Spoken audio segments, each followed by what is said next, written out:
The government's decision of asking all the government officials to use Hindi as the official language of communication has not gone down well with other political parties. DMK chief M. Karunanidhi and Tamil Nadu CM Jayalalitha have both voiced their protest against the Modi government's decision and opined that English should remain the official language of communication. In an exclusive interview with NNIS, DMK leader TKS Elangovan said that making Hindi the official language was not the priority now, as there were several other pressing issues which needed to be addressed with immediate effect.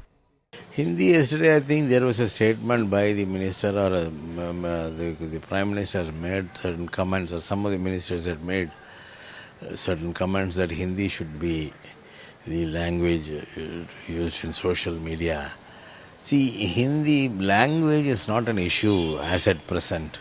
Today we need economic development. We have to bring the country back to the development road.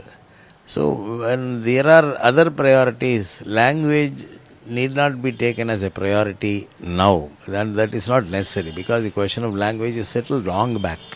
Elangovan pointed out that there had been a major agitation in 1965 in Tamil Nadu when the issue had come up in the past.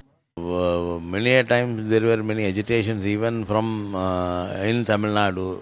There was a very major agitation in 1965, and subsequently also there were agitations, and the question was settled.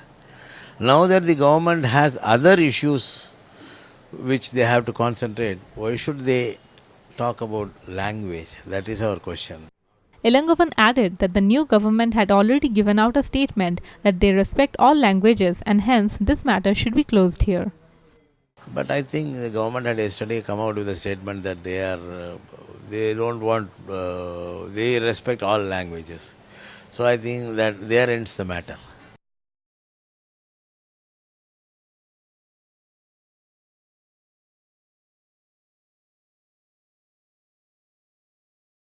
Powered by NNIS.